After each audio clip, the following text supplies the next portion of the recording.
дуруд шунавандагони гиромӣ.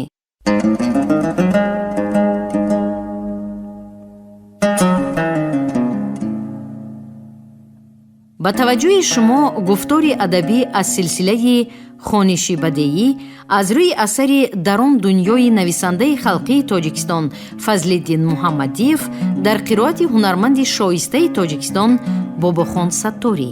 оғози гуфтори 35.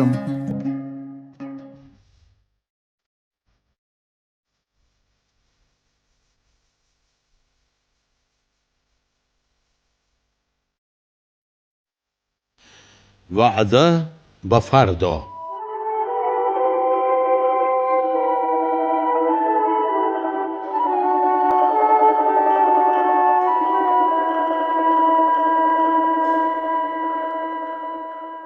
پگاهی 13 می وکیل‌های ما همراه محمود سلطان به اداره‌الحج رفتند که برای سفر جده مبارکه اجازت بگیرند، ولی اجازت نبوده است. سببش را هم نگفتند، وعده به فردا دادند. اکنون بجز ساعت شماری دیگر کار نیست. چاشتگاه خواجه ابراهیم آمد، یک همشهریش را که دکان کتاب فروشی داشته است به نزد ملا تشربای آورد. کتاب فروش برای خویشاوندانش سوغاتی آورده است. یک قطیچه پر از دستبانه، انگشترین، بازوبند نقره و مرجان. وی از ملا تشربای التماس میکرد که این چیز را به وطن برده به لینین آباد به خویش او برساند. بعد آن هر دو درباره حسن و قبح نشرهای چاپی و دستنویسهای گوناگون قرآن مجید صحبت سر کردند. من و حاجی ابراهیم به چایخانه نزد حولی برآمده ساعت چای نوشیدن نشستیم. پیرمرد بغایت کم گپ باشد هم برایم بهترین همصحبتان بود که در این کشور دچار کردم. او یگانه کسی بود که مهری به وطن داشته‌اش را، پشیمانی خود را از غریبی اختیار کرده‌اش پنهان نمی داشت. درباره وطن سابق خود بدگویی نمی کرد. روشن بود که به عوض خطای صادر کرده‌اش از آن که موافق عدل و انصاف جزا می دهند 100 مراتب زیادتر عذاب کشیده است.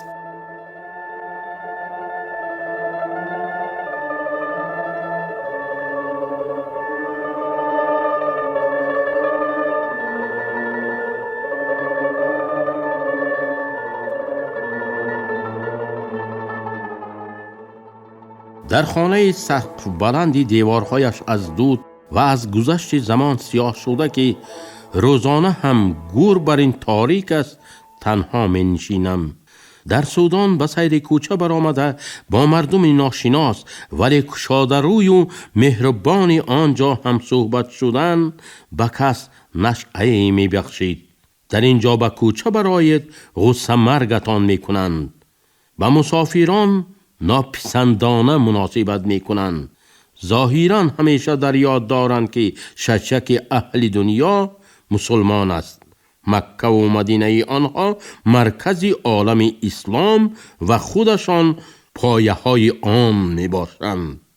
به حاجیان بیرونه همچون به صحراییانی گول و گمراه به اعتیانانه نگاه می کنند. به این گونه معامله هم طاقت آوردن ممکن، اما سوالهای گاج و فچی بهتان آمیزشان هر نوع کاسه صبر را هم لبریز می کنند. چرا شما را مجبور می کردند که گوشت خوک خورید؟ چرا کس اگر کله پوش ایوانچه دار نپوشد به کار قبول نمی کنند؟ و هاکذا تا جواب داده حقیقت را به میه پرسنده جای می کنید که خون جگر می شوید.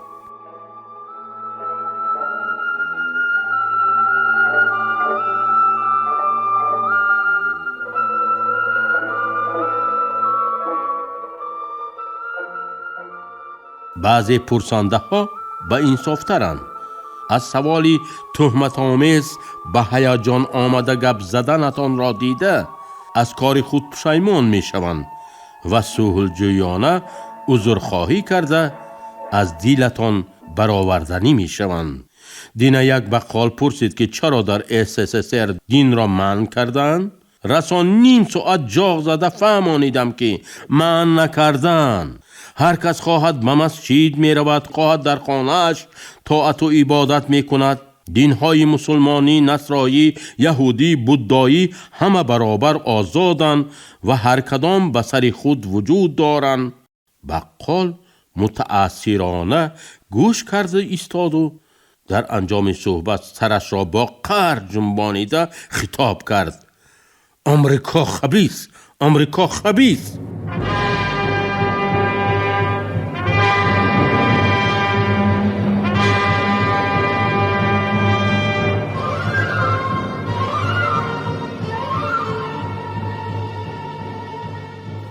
دو روز باز حس میکنم که در مدینه منوره از پس اعضایان گروه ما چند کس نظارت کرده میگردد. شاید در مکه مکرمه و طایف مبارک هم نظارت میکردند، ولی کمینه پی نمی بردم. یک کس هنوز در مکه گفته بود که هر سال بعد حج به وطن برگشتن حاجیان، حکومتداران هر شخصی را که با حاجیان ما اقلاً یک بار هم صحبت شده است چند مراتبگی به اداره های خود جیغ زده استنطاق میکنند: تو چی گفتی؟ وی چی گفت؟ گویان پرسکاو میکنند. بعضی ها را تا 3-4 ماه به این سو و آن سو کشاله کرده آواره می نمایند.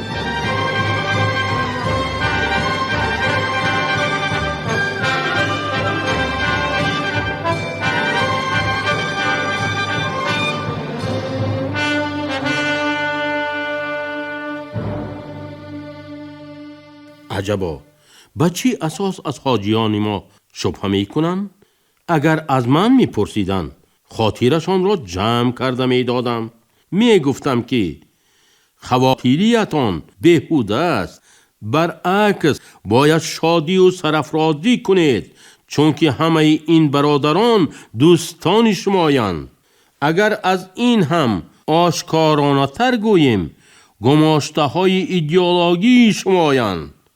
آیا کسی که در کشور خود غایه های شما را پنهان کرده می گردد، آیت های قرآن و روایت های غرایب را ترغیب می کنند، دوستی بیگمان شما نیست؟ از شخص من شبهه کنید. گپی دیگر، افت و اندام من به ناظران روشن‌تر دلالت می کند که شخص کم اعتقاد هستم، خصوصاً بعد تماشای منظره عرفات، قربانی و سنگ اندازی به شیطان دیگر خود را به نمازخوانی با کوشش زیاد مجبور می کنم. یکی از سبب‌های از این خانه تاریک نجنبیدنم نیز همین است. اما در کنج نیم تاریک خانه هم از نظارت به بهره نماندم.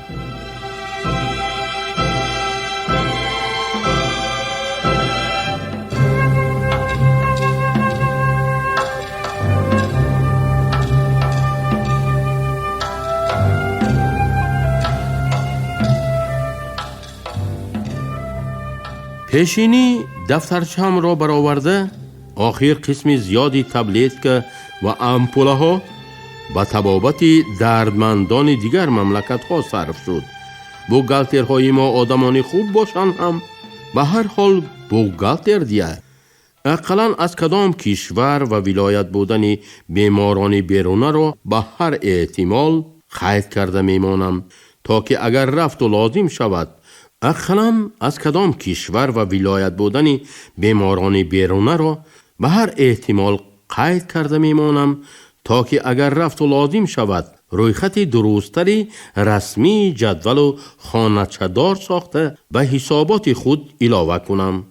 انا با همین کار بند بودم که یکی از خدمتگاران ایشانی محمود سلطان آمده به نزدم نشست. دکتر، این قدر نویستان مول؟ گفت او و کمی نفهمیدم که کیها باز به کار و بار من مراق ظاهر می کرده است. می توانستم به او چی نوشتنم را بگویم یا خوانده یا نشان دهم که اگر تواند خودش خوانده آسوده شود. لیکن قیافه چابلسانه درخش مکارانه چشمانش را دیدم و گردن قفسیم دست داد و قصداً گفتم بعضی معلومات های مهم را قید کرده میمونم که از یادم نبراید. ها نغز گفت او سرش را تیز تیز جنبانیده و در عین حال چیزی را فکر کرده. به میهیش از افتکار یگان سوالی نوی به معنی نامد که خیرگویان برآمده رفت.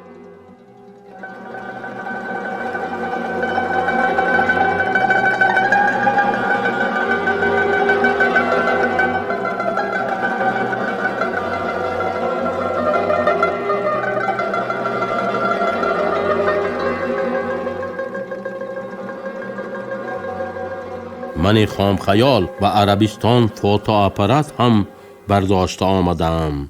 خیریت که آن را از کنج چمدان نجنباندم. به خانه همشفت همسفران آمدند. پیشتر این دو خانه همسایه از مابین دری داشته است. حالا به جای در زیچ تخته زده ماندند. مترسی را به تگم پرتافته از مترسی دیگر بالین ساخته به زمین یازیدم و از بیکاری به صحبت کلان سالان گوش دادم. قاری سقن قور خریدید؟ یک بانکه گرفتم، لیکن سبیل مانده زهر مار بر این قیمت بوده است. کنی یک بینم؟ جدا بد عفو می شده است که بهتر اینکه کس تلقانش خرد. ایشانی محمود سلطان گفتن که ناکوفته اش تازه و تلخانش نو اصلها آرد همراه می کردن. در واقع هم تو گفته بودن. مراقی حاجیان سال خورده ای ما به سقنقور حاصل صحبت دیشبه ایشانی محمود سلطان است. دیشب صاحب خانه به صحبت همسفران ما آمده از سرگذشت های خود شمه نقل کرده بود. وی بعد سپاریدن مال ملک پدر در عرض 2 سال در سرتاسر روسیه با 3 پاسپورت خریده آواره‌گردی کرده خیلی واقعه ها را از سر گذرانیده است. در اشترخان به دختر عاشق شده است. تاتار کمپیر میانه رو هم میان او را قریب خالی کرده است. نهایت بعد عذاب و شکنجه 2 ماه ایشان زاده به وصال محبوبه رسیده است. ایشانی محمود سلطان استرابی در آن شب یکم در لحظه واخوری با معشوقه از سر گذرانیدهش حسن لطیفی دختر را از میان باریک و کاکلهای دراز معطر تا به میده چوده های دیگر خیلی به تفصیل حکایت کرد. سامیان با نداهای تقدیر کننده نقل او را قوت می دادند. ایشان زاده از بوس و کناری پری چهره تمام سرمست شده است. در آن دقیقه حتی به خیالش هم نمی آمده است که وقتی از این بزرگتر نصیب یگان زاده انسان شده می توانسته باشد. اما معشوقه با عتاب گفته است در بساط شما غیر از بوس و کنار یگان چیزی دیگر هست یا نیست عزیزکم؟ چقام باشد که کار دارم. ایشان زاده کم تجربه اکنون فهمیده است که دختر را فرشته آچش مچین نکردگی گفته تعریف کردن کمپیر دله فریب بوده است. فرشته قبل از افتادن به آغوش او کمش به چیل گلخ آتش مانده بوده است.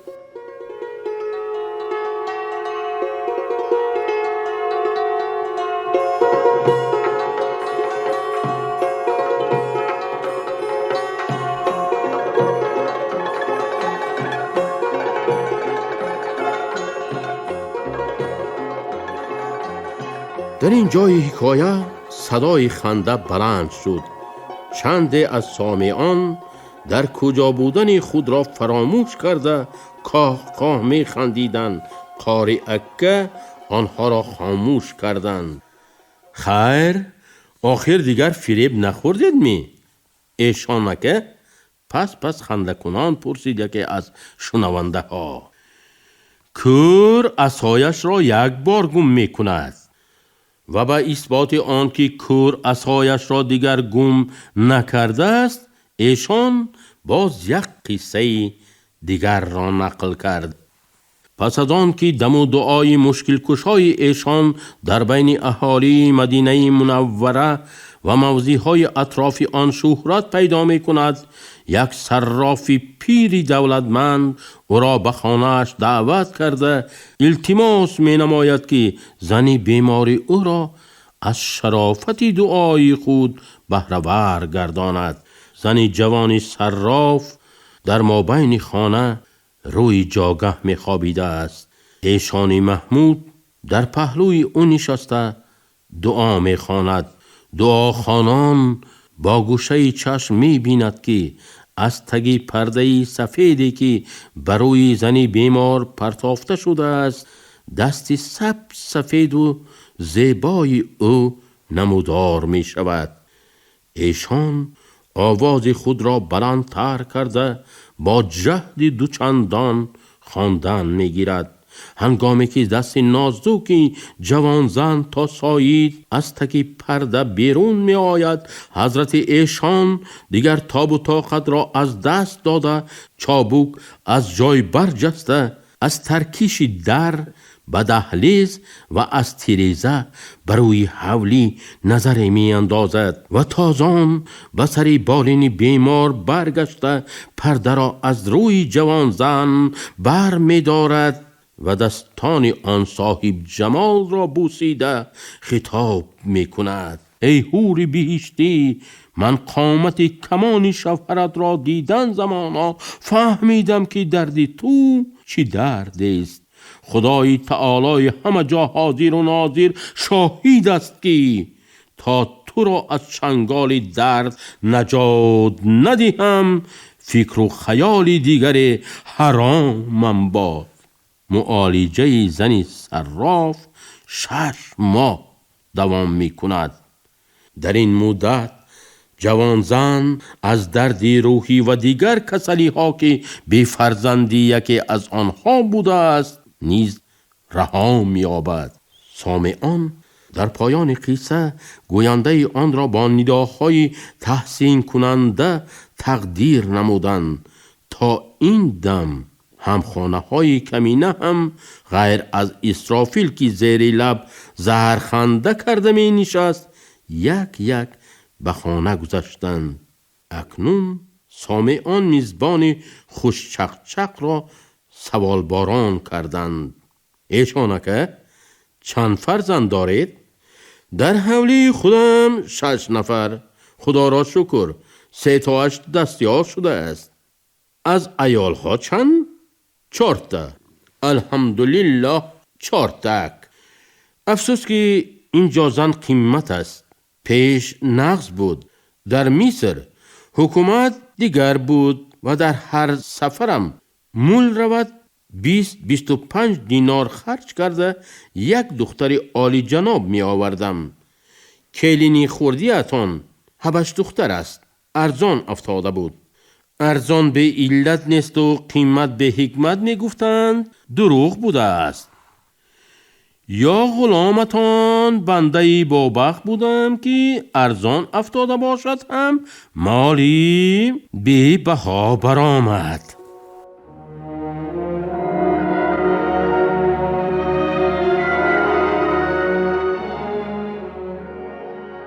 شنوندگان گرامی، شما گفتاری ادبی را از سلسله خوانش بدیعی از روی اثری درون دنیای نویسنده خلقی تاجیکستان فضلالدین محمدیف شنیدید. راوی هنرمند شایسته تاجیکستان باباخان ستاری، کارگردان شیرالی نغزلی، محرر عابدجان سیدزاده.